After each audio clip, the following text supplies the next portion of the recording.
Good morning, everybody, and a happy Monday to you all. I guess if you're listening to this past Monday, happy whatever day you're listening to it to you, and hope you have enjoyed the 2-week Vegas swing, or at least more than I have, as I went runner-up in my 2 bets. I had a terrible switch at the Shriners that cost me a lot of money, and then just all of the lower price chalk hitting at the CJ Cup kind of signifies my week in Vegas, and kind of is signifying of what my time has been out in Vegas when I have visited, as the blackjack tables have pretty much cleaned me out, and Vegas here pretty much beat me, especially with having Matthew Wolff and Xander Schauffele on my biggest betting card, which whoever I have on my biggest number on the betting card covers, if not pays even a profit to what I play on DraftKings. So as you can tell, those pretty bad, because I did have some other decent wins, nothing to break even, of course, for the DFS side. So anytime I can get a betting win, that obviously sets it up for a good week, but not the way it has been. So I am happy to get out of Vegas here, in this week it is the ZOZO Championship, the opening tee podcast. Thank you all for joining here. We've got another really good field at a great golf course, another one that'll be very well manicured, a private golf course, Sherwood Country Club, which we have seen in years past, and if you follow the Champion Tour, you saw it last year for the Invesco QQQ Championship. So I'm excited to talk a little bit about that, as it's a different setup than what we've seen, and maybe that'll come into play a little bit this week.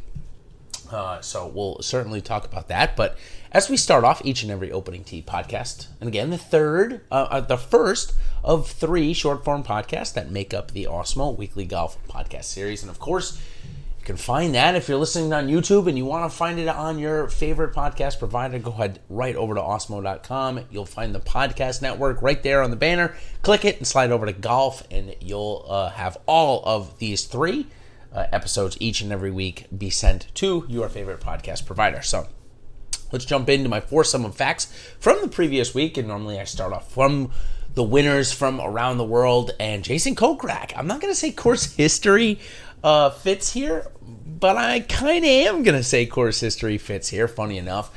He's an MGM ambassador, and he had the most rounds played here by any golfer in the field for sure. He had well over 20 trips, likes to go out to the Vegas area, and obviously when he has the opportunity to play Shadow Creek at MGM, man, MGM must be soaking up this exposure here through Jason Kokrak this week, getting the win. Incredible, 80-1 would have been the nice payout. They talked about that on the show. It was good to see the odds up there, and I thought the announcers handled it a little bit better this week than they had in weeks past.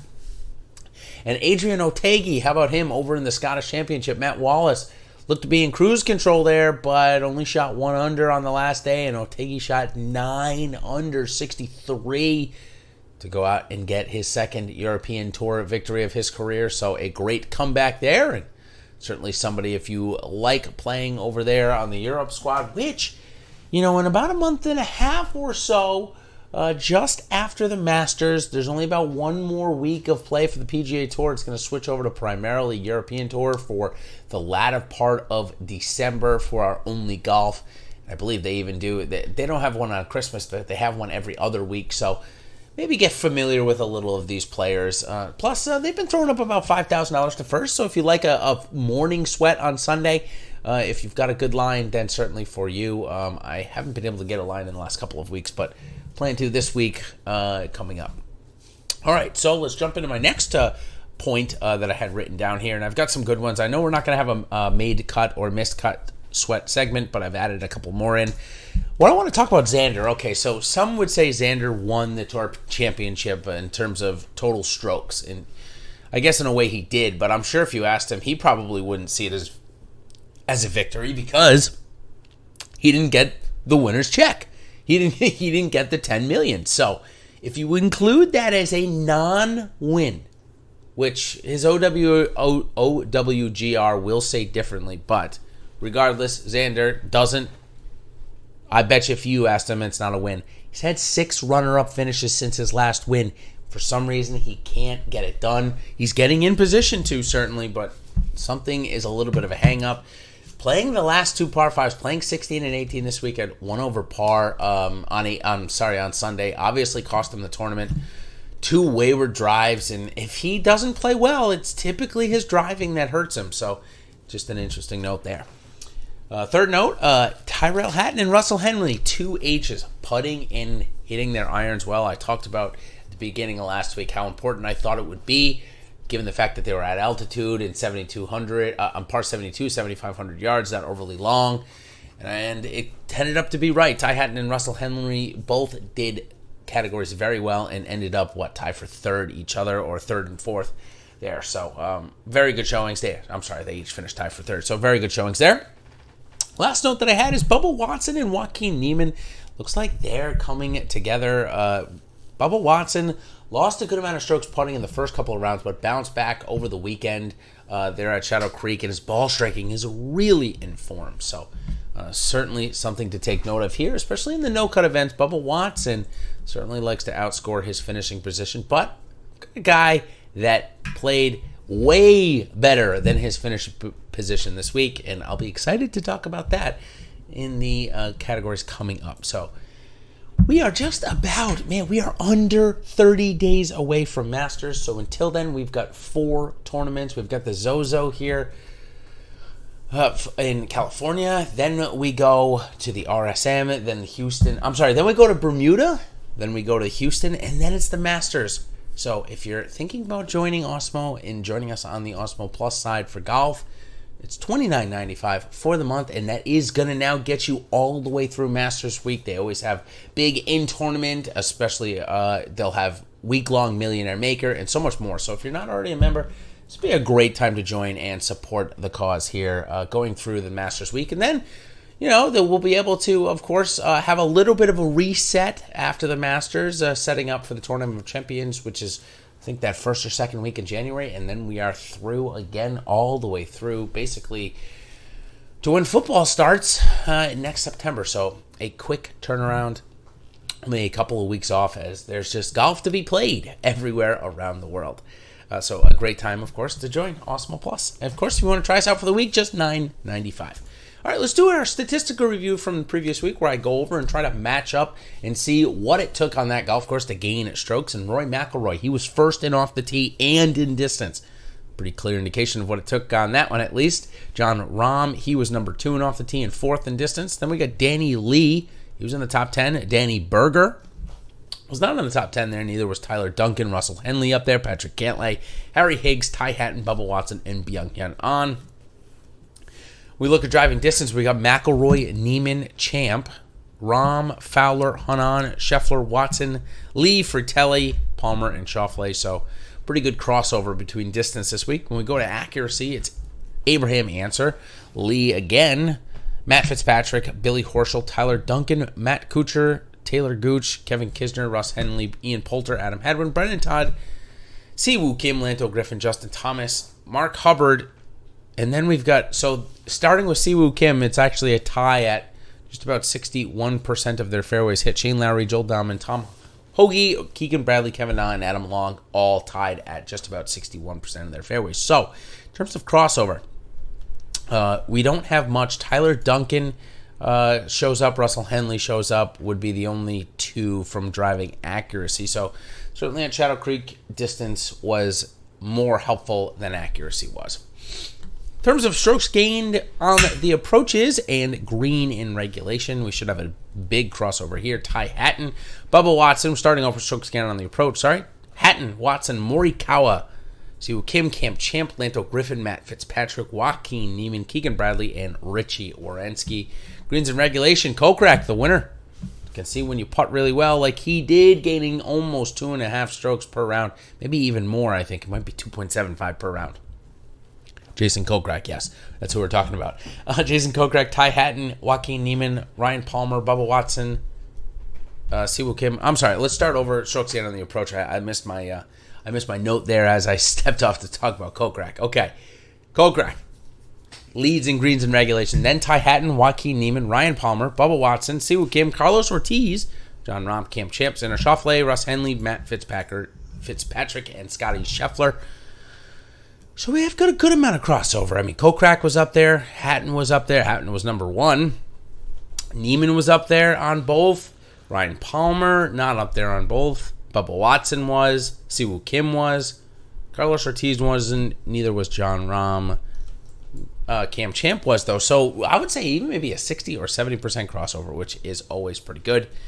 If you're interested in strokes gained around the green, we don't have scrambling stats quite yet, but I'll tell you the top 10 anyway, just to recap it. Taylor Gooch, Ian Poulter, Hideki Matsuyama, Adam Hadwin, Xander Schauffele, Sebastian Munoz, Abraham Anser, Mark Hubbard, Patrick Cantlay, Tom Hoagie, Cam Smith, and Jason Kokrak. They're all gaining just about 3/4 or more. Now, guys, that had a good putting week on the bent grass greens, and that's where we're going to be headed to at Sherwood, which we'll learn just a little bit about coming up. Jason Kokrak had the heck of a week, as did Russell Henley. Xander Schauffele, not a bad week. Lanto Griffin. Brendan Todd, what a surprise to see him up there. Danny Lee, Harris English, Ian Poulter, Taylor Gooch. Tommy Fleetwood continues his hot putting form.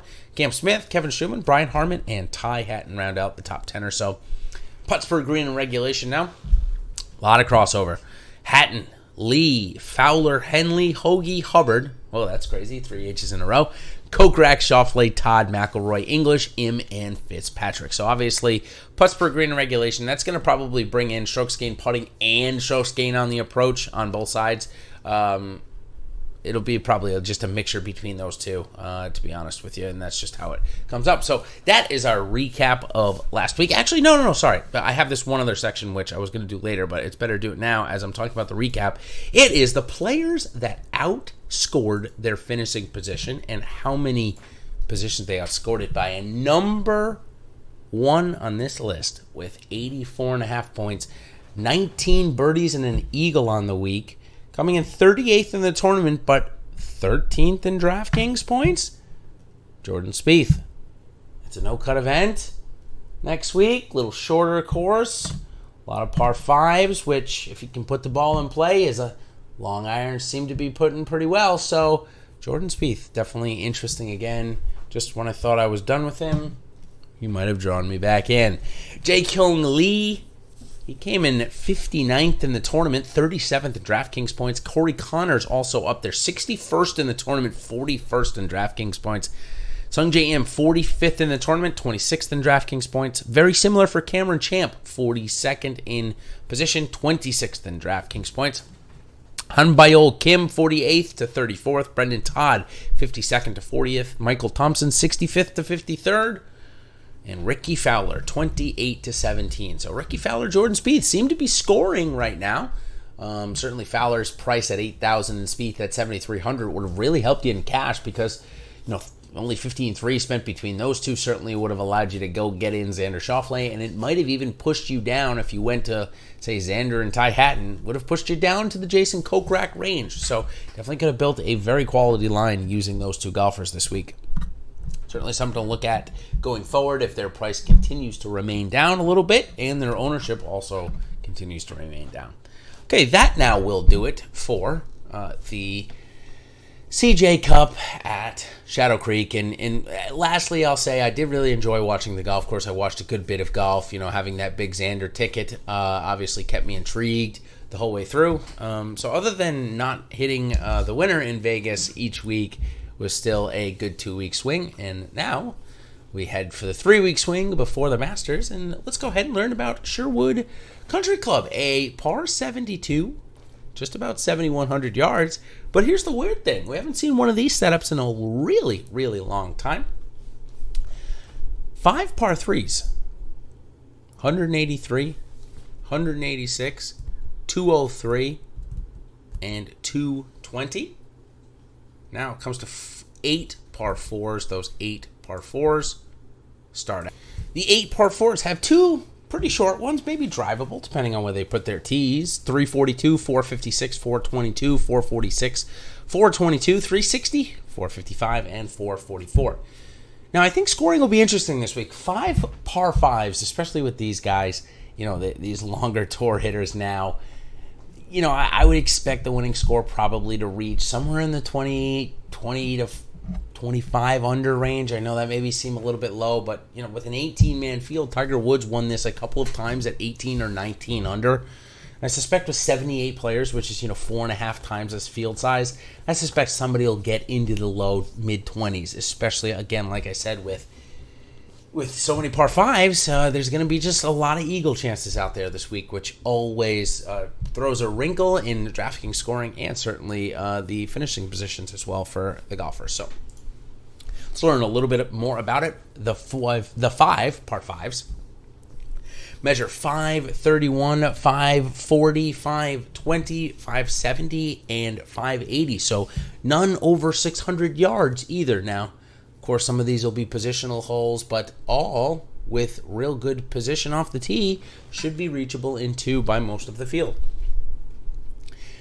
Once they get onto the greens, they'll be putting on bent grass green surfaces. They'll also be hitting that out of the fairways, so pretty much bent throughout. The average green size here, 6,500, so about 18 to 20% more than last week, which was about 5,500. Only 4 water hazards on the course. Not many water hazards, but certainly going to maybe have some lost balls in the forest if you hit that wayward of a shot. Something like we had this week at Shadow Creek a little bit. 78 bunkers, a lot of those going to be hanging around this course. And the rough length, well, it played last year 1.5 for the seniors, but I think that's what they normally play at, if I'm not mistaken. I suspect when we get the greenskeeper report on Tuesday or Wednesday, I think the rough length will get up to 2.5, maybe even 3. Some overseeding, especially in this time of the year in California. We should get it longer, so we'll see what it comes out. Maybe they did even overseed it with Bermuda there and Thousand Oaks and Malibu. So no, the weather is pretty mild. Might be able to get away with it. We'll see again when it comes out. Haven't had a tournament here for a PGA event at least since 2013. Now, who's here? Who's going to be playing here this week? Well, it's a really good field again. And the top 60 from the FedEx Cup last year get an automatic qualifier. That means that a lot of good players are not getting in the field and or needed a sponsor exemption. Some of those sponsor exemptions, Tommy Fleetwood, Ricky Fowler, Satoshi Kodaira, Phil Mickelson, who just won on the Champions Tour. Again, he's 2 for 2 now on that tour. His odds maker is like plus 250 to win each time, but he's just going out there and getting it done, playing good golf. And now it's a no-cut event, so it'll be interesting to see at Phil Mickelson's price. Justin Rose also needing a sponsor exemption, and Jordan Spieth, who I just talked about in the last section, also needing one. Funny enough here, those guys are under the restricted category, which I'm not sure why that is. Most of those guys have at least some things going for them in terms of wins and exemptions and whatever else have you. Tiger Woods also needs a sponsor exemption this week. He is unrestricted. Tiger Woods obviously will be able to play in any golf tournament anywhere for the rest of his life, and he won't. If he doesn't qualify, he'll get a sponsor exemption because he still moves the needle. Everybody still wants to watch Tiger Woods when he plays, so he is here this week. Again, to round out the field this week, we've got 11 golfers playing from the Japanese tour in one way or the other, and definitely some players we know. So I'll give you the breakdown. The winner of the Fuji Sanaki Classic on the Japanese tour goes to Rikuya Hoshino. Rikuya Hoshino. I'm sorry. That's probably a bad one, and I apologize to that gentleman if he is listening to this for whatever the reason. Then the top-ranked players from the Japanese Golf Tour on the OWGR through the U.S. Open September 20th. That's when that field was finalized. Gun Charonoko. Sorry, again, I apologize. Shuigo Imahara, Roy Ishikawa, Jazz Janawatanan. Those are 3 names we certainly know and know how to pronounce. Brad Kennedy, Chan Kim, and Sean Norris. We just saw Chan Kim and Sean Norris at the U.S. Open. And then 3 from the current season Japanese Golf Tour membership. Mikumi Horikawa, Takumi Kanaya, and Naoki Sakido. So an interesting one there. Takumi Kanaya, he's an amateur that just turned pro very recently that has some certainly high remarks. So keep an eye on him in the next couple of years as we march on. I've already given you the sponsor exemption. So now that leaves us right around 20 minutes, and I get to talk about the stats for this week. Again, with a par 72, 7,100 yards, and 5 par 5s. All reachable by 2. I think that the approaches are going to be vitally important. I think if you get yourself in a position off the tee, you're really an approach game is really going to flourish. And whoever gets hot on these bent greens, we saw it with Kokrak and Henley last week, both of them in the top 3 in strokes gained putting, and they finished the tournament 1 and 2, or 1 and 3, I should say. It's whoever gets hot on the bent greens and can match it up with a good approach game certainly is in play this week. So my salary guesses.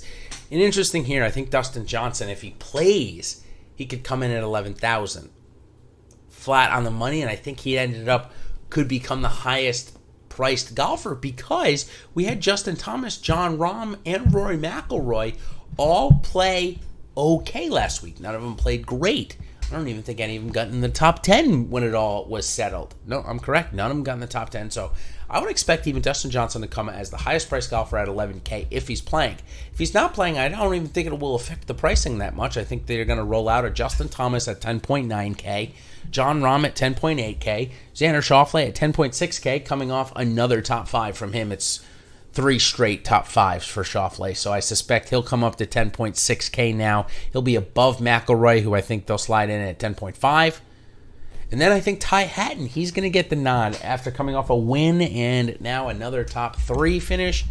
He'll be in at 10.2K. And Webb Simpson, who's been super consistent, and whenever he tees it up, I think he's going to come in at 10K flat. So if DJ plays, that's going to give you 7 above 10K this week. First time that would happen in a while. And if they don't, I think they're going to still roll out with the 6 I mentioned, and maybe Morikawa gets up to 9.8K.